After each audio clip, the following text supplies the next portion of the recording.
কেৱল বিশেষ সম্প্ৰদায়ৰ মানুহবিলাকেই ধৰ্ষণ কৰে নেকি? অসমৰ এজন মুখ্যমন্ত্ৰীৰ মুখত এনেধৰণৰ মন্তব্য একেবাৰেই হবা নাপায়। ইছলাম ধৰ্মত ধৰ্ষণকাৰীৰ কোনো ধৰণৰ স্থান নাই। যিয়ে ধৰ্ষণ কৰিব তেওঁক হত্যা কৰিব লাগিব। আমাৰ কোৰাণ হাদিছৰ মতে কোনো ছোৱালীক ধৰ্ষণ যদি কৰে সেই যুৱকসকলক উচিত শাস্তি দিব লাগিব, প্ৰয়োজনত গল কাটি দিব লাগিব।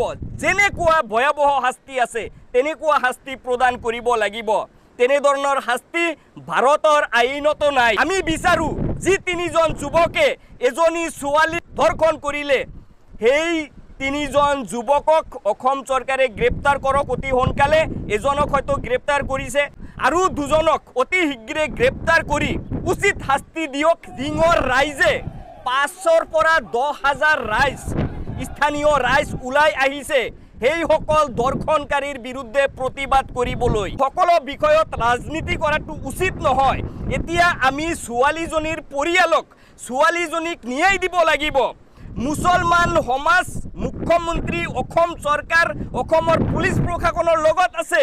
মুছলমান সমাজে কেতিয়াও সেই ধৰ্ষণকাৰীসকলক ছাপোৰ্ট নকৰে। তেতিয়াহ'লে কিয় মুখ্যমন্ত্ৰী মুছলমান ইছলাম ধৰ্মাৱলম্বী মানুহবিলাকক এটাক কৰি মুছলমান সম্প্ৰদায়ৰ প্ৰতিজন ব্যক্তিকে কষ্ট দি এনেধৰণৰ মন্তব্য কৰি আছে? আৰু আপোনালোকক জনাব বিচাৰিছোঁ এনেধৰণৰ ধৰ্ষণ কিন্তু আমিয়েই বন্ধ কৰিব লাগিব। আমিয়েই সজাগ সচেতন হ'ব লাগিব।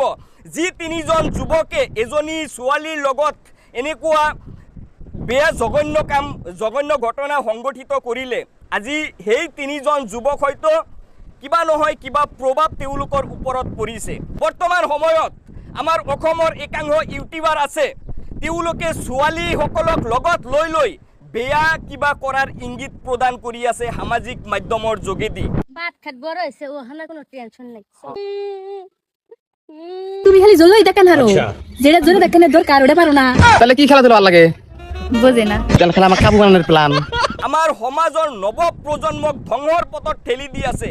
গতিকে আপোনালোক সকলোৱে সজাগ সচেতন হওক আৰু যিসকল ইউটিউবাৰক আপোনালোকে চিনি পায়, যিসকল স্থানীয় ৰাইজ আছে আপোনালোকে সেইসকল ইউটিউবাৰৰ ওপৰত আপোনালোকে আইনী পদক্ষেপ লওক।